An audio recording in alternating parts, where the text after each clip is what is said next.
아모스 6장 1에서 14절 말씀입니다.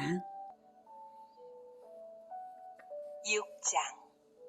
화 있을진저 시온에서 교만한 자와 사마리아 산에서 마음이 든든한 자 곧 백성들의 머리인 지도자들이여 이스라엘 집이 그들을 따르는도다. 너희는 갈레로 건너가 보고 거기에서 큰 하마스로 가고 또 블레셋 사람의 가드로 내려가라. 너희가 이 나라들보다 나으냐? 그 영토가 너희 영토보다 넓으냐? 너희는 흉한 날이 멀다 하여 포악한 자리로 가까워지게 하고 상하상에 누우며 침상에서 기지개 켜며 양떼에서 어린 양과 우리에서 송아지를 잡아서 먹고 비파 소리에 맞추어 노래를 지절거리며 다윗처럼 자기를 위하여 악기를 제조하며 대접으로 포도주를 마시며 귀한 기름을 몸에 바르면서 요셉의 환난에 대하여는 근심하지 아니하는 자로다. 사랑하는 형제 여러분, 1월 17일 화요일 새벽 묵상에 오신 것을 환영합니다. 아모스의 세 번째 설교가 진행 중이고요.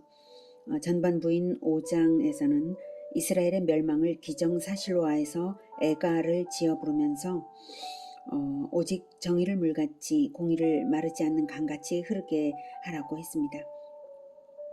변질된 혼합 종교가 심판을 회피하게 할 수 없고 오직 하나님께서 원하시는 것은 멈추지 않는 강물처럼 변화받은 행실의 열매로 계속적으로 나타나는 그런 시스템이 되게 하는 것만이 하나님의 심판 중에라도 구원을 얻는 길이라고 했습니다. 그런데 이스라엘의 공의를 마르지 않는 강같이 흐르게 해야 할 지도층은 오히려 안일과 환락에 빠져 있었습니다. 1절 화 있을진저 시온에서 교만한 자와 사마리아 산에서 마음이 든든한 자 곧 백성들의 머리인 지도자들이여 이스라엘 집이 그들을 따르는도다. 시온에서 교만한 자는 남유다의 지도자들을 말하고요. 사마리아 산에서 마음이 든든한 자는 북이스라엘의 지도자들을 말합니다.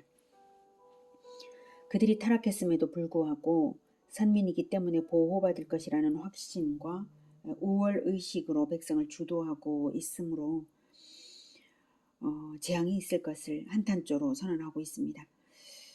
이스라엘의 지도층이라는 것은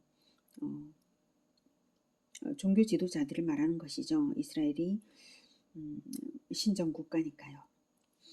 그들이 선민이기 때문에 보호받을 것이라는 확신, 우월의식 이런 것들은 본인들에게 재앙일 뿐만 아니라 나라의 재앙이죠. 자, 그들이 얼마나 하나님께 못됐는가 하는 것을 2절에 말하죠. 너희는 갈레로 건너가 보고 거기에서 큰 하맛으로 가고 또 블레셋 사람의 가드로 내려가라. 너희가 이 나라들보다 나으냐? 그 영토가 너희 영토보다 넓으냐? 네. 그래서 갈레는 고대 바벨론의 5대 도시 중 하나이고요. 큰 하맛은 수리아의 대표적 도시이고요. 가드는 블레셋의 5대 성읍 중 하나입니다.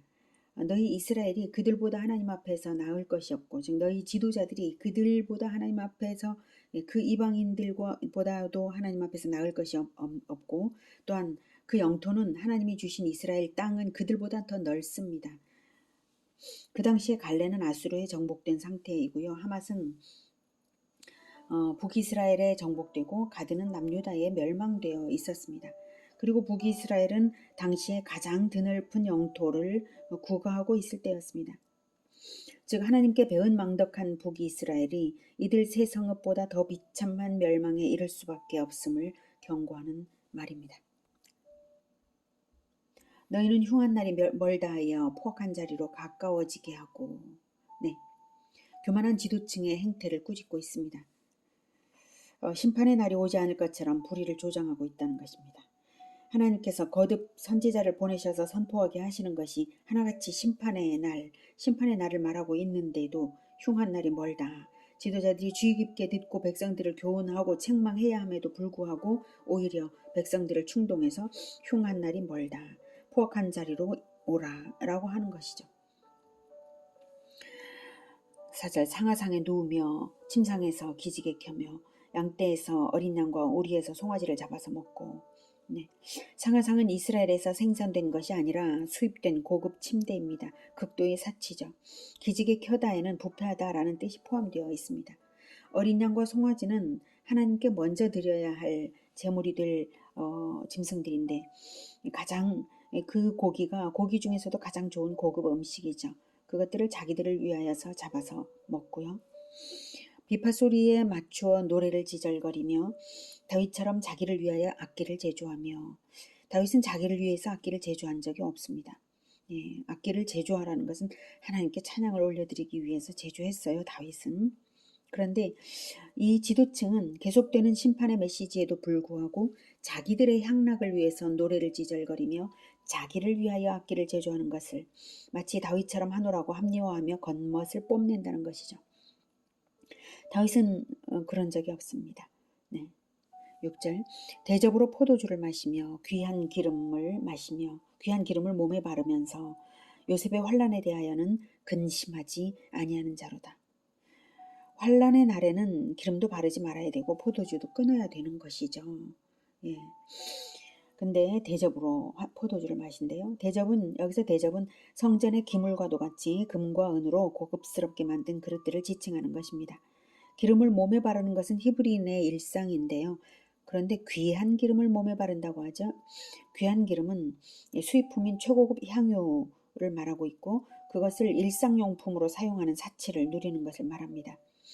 더구나 심판이 선고되는 와중이므로 요셉의 환란, 즉 요셉의 아들 에브라임 지파로 대표되는 북이스라엘의 환란에 대하여 근심해야 마땅함에도 불구하고 근심하기는커녕 기름을 바르지도 말아야 마땅함에도 불구하고 전혀 그렇지 않다는 것이죠. 그러므로 하나님께서는 심판 선고를 무시하는 이 지도층들에 대한 심판을 가장 먼저 시행하심으로써 예언의 진실성을 증명하실 것입니다. 7절 그러므로 그들이 이제는 사로잡히는 자 중에 앞서 사로잡히리니 기지개 켜는 자의 떠드는 소리가 그치리라. 만군의 하나님 여호와의 말씀이니라. 주 여호와가 당신을 두고 맹세하셨노라. 내가 야곱의 영광을 싫어하며 그 궁궐들을 미워함으로 이 성읍과 거기에 가득한 것을 원수에게 넘기리라 하셨느니라. 안일과 향락에 빠져있던 지도층이 가장 먼저 포로가 될 것을 말하고 있습니다. 만군의 하나님 여호와께서 행하시면 두려운 것입니다. 더욱이 결코 변개하지 않으시고 반드시 그렇게 심판을 하실 것을 당신을 두고 맹세까지 하셨습니다. 이런 맹세는 두려운 것입니다. 너희를 심판하지 않는다면 여호와가 여호와임을 포기하겠다 이런 뜻이죠. 그 정도로 맹세하셨고 또한 제사장 나라의 영광을 얻게 하셨더니 변화가 없는 야곱처럼 그 영광의 헛됨과 악한 부요층을 미워하심으로 원수 즉 아수르에게 넘기시는 것입니다. 하나님께서 하나님의 원수 마귀의 앞잡이에게 자기가 선택한 선민 이스라엘을 넘기신다는 것입니다. 참으로 두려운 선언입니다. 9절 한 집에 10사람이 남는다 하여도 다 죽을 것이라. 죽은 사람의 친척 곧 그 시체를 불사를 자가 그 뼈를 집 밖으로 가져갈 때에 그 집 깊숙한 곳에 있는 자에게 묻기를 아직 더 있느냐 하면 대답하기를 없다 하리니 그가 또 말하기를 잠잠하라 우리가 여호와의 이름을 부르지 못할 것이라 하리라. 네, 이미 한 번의 심판이 시행된 후의 상황을 말한 것이죠. 설령 전쟁에서 용케 살아남아 있다 할지라도 또 다른 재앙으로 죽을 것이라는 것입니다. 그 심판의 가혹함이 어떠할지 신뢰가 바로 이 10절인데요. 죽은 사람의 친척 곧 그 시체를 불사를 자라고 하죠. 죽은 자를 매장하는 일은 주로 직계 가족이 담당하는데요. 여기서는 친척이 담당했으므로 한 가족이 몰살당한 사례이고요. 이스라엘은 매장을 하는 것이 풍습이지 화장은 저주받은 자의 경우만 화장을 했거든요. 근데 화장을 할 자라고 하죠. 시체를 불사를 자. 즉 이 상황은 죽은 자가 너무 많아서 일일이 매장을 시행할 수 없을 만큼 그래서 화장을 할 수밖에 없는 만큼 되는 것이고요. 그 집 깊숙한 곳에 있는 자에게 묻기를 아직 더 있느냐. 은밀한 곳에 숨어서 생존한 자에게 더 살아남은 자가 있느냐 묻는 것이고요. 그렇게 은밀하게 꽁꽁 숨어 있던 자 외에는 살아남는 자가 없다는 것입니다. 그리고 잠잠하라 우리가 여호와의 이름을 부르지 못할 것이라는 극심한 재난으로서 공의의 하나님을 비로소 뼈저리게 체험한 북이스라엘이 더 이상 하나님의 이름을 입에 담는 것조차 두려워하게 됨을 말합니다. 그러니 여호와의 이름을 부르지도 못할 것이라. 이제 기도하여서 기도의 응답을 받을 수 있는, 그래서 이 재앙이 더 큰 재앙이 올 수도 있는데 그것을 회피할 수 있는 가망이 자기들에게는 없다. 그러므로 잠잠하라 이렇게 말하고 있는 거예요.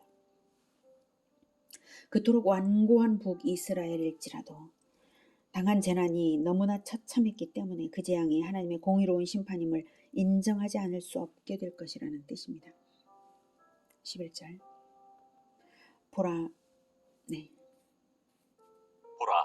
여호와께서 명령하심으로 타격을 받아 큰 집은 갈라지고 작은 집은 터지리라. 큰 집은 지배 계층을, 작은 집은 일반 서민들의 집이고요. 크고 작은 것을 불문하고 계층 상관없이 한꺼번에 심판이 임할 것을 말합니다. 12절 말들이 어찌 바위 위에서 달리겠으며 소가 어찌 거기서 밭 갈겠느냐.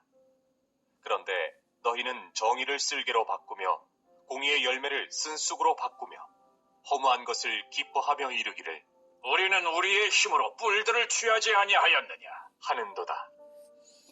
말들이 바위 위에서 달릴 수 없고 소가 바위 위에서 밭 갈지 못하는 것처럼 정의를 쓸개로 바꾸고 공의의 열매를 쓴쑥으로 바꾸며 허무한 것을 기뻐하는 너희에게서 어떻게 구원의 뿔이 있겠느냐라는 말입니다.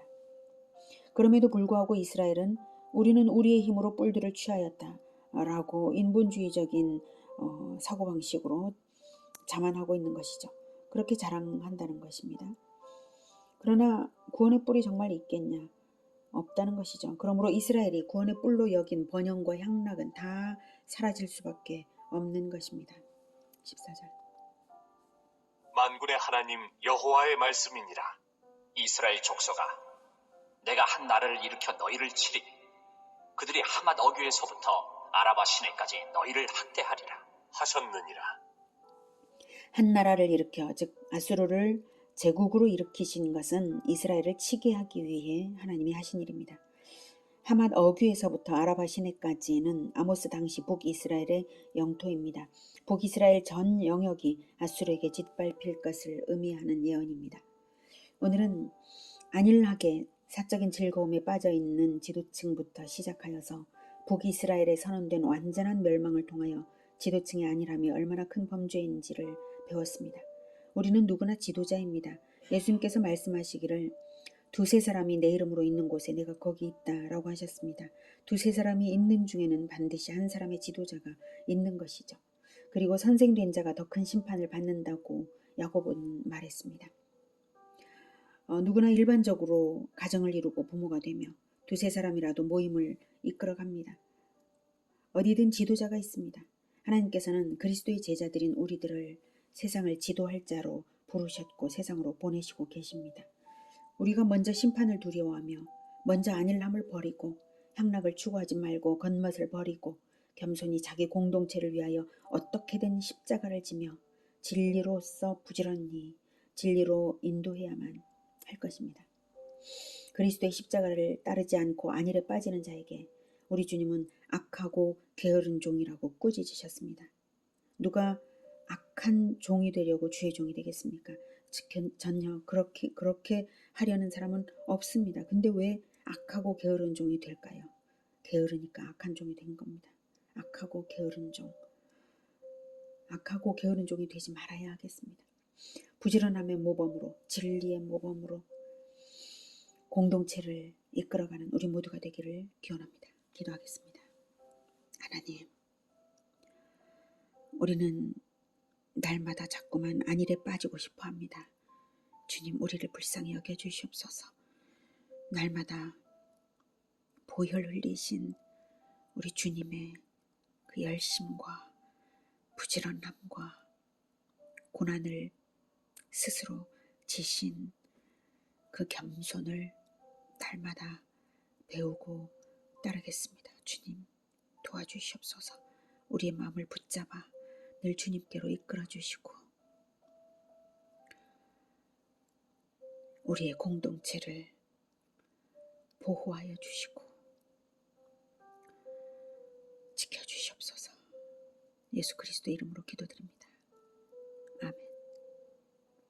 이어지는 시간은 개인 기도 시간입니다.